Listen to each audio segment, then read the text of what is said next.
আসসালামু আলাইকুম বন্ধুরা, সবাই কেমন আছেন? আশা করি অনেক ভালো আছেন। আমি আপনাদের দোয়ায় আল্লাহর রহমতে ভালো আছি। সারাদিন প্রচুর বৃষ্টি হচ্ছে, আজকে 3 দিন যাবতীয় বৃষ্টি, কিন্তু আজকে বেশি হচ্ছে।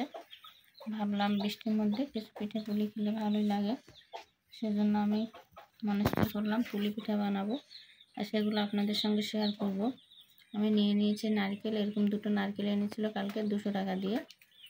আমি এই নারকেলগুলো ছিলতে পারি না, ভাঙতেও পারি না, সেজন্য আমার হাজব্যান্ডকে দিয়ে এটা পরিষ্কার করে ভেঙে নিয়েছি, ভেঙে দিয়েছে।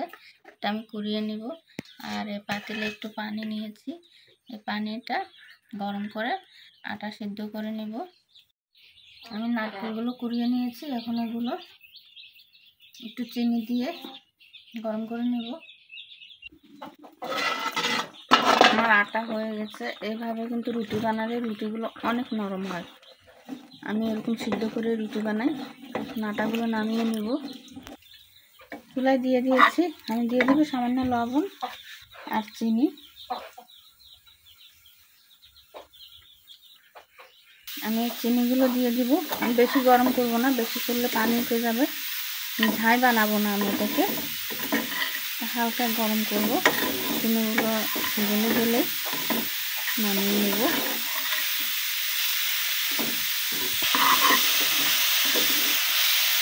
হয়ে গেছে, আমি এবার নামিয়ে নেব। আমি আটাগুলো ভালোভাবে মুখে নেব, তারপর রুটি বানাবো। আমি আটাগুলো একদম মুখে নিয়েছি, নরম হয়েছে। এগুলো এখন রুটির মতো করে বেলে নেব। আমি রুটিগুলো বড় বড় করে বেলে নিয়েছি, অতটা মোটাও না, একদম পাতলাও না, রুটির চাইতে একটু মোটা। এগুলোকে আমি এটা নিয়েছি, এটা দিয়ে গোল গোল করে কেটে নেব। আমি এভাবে কেটে নিয়েছি, সবগুলো রুটি বেলে আমি এভাবে কেটে নেব। আমি রুটি সবগুলো বানিয়ে নিয়েছি। এখনো এগুলো পিঠে বানিয়েছি, আর এগুলো হচ্ছে বাকি আছে, এগুলো বানিয়ে নেব। সামান্য নারকেল দিয়ে দেব।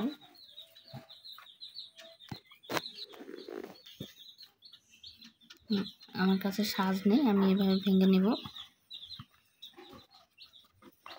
সাজগুলো বেশি ছোট, সে আমার কাছে ভালো লাগে না, অত ছোট সাজে পিঠা বানালে। এভাবে করে নেব।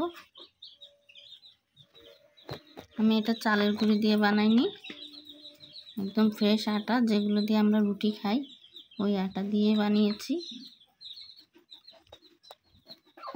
সবগুলো এভাবে বানিয়ে নিব। তেল দিয়ে দিচ্ছি, প্রচুর বৃষ্টি হচ্ছে, হয়তো কথা বোঝা যাবে না।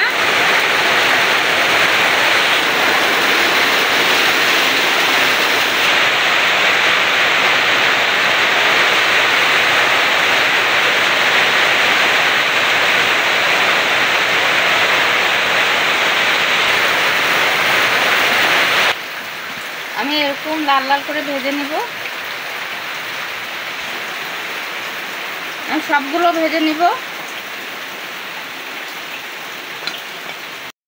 বন্ধুরা, আমার পিঠাগুলো ভাজা শেষ, এরকম হয়েছে।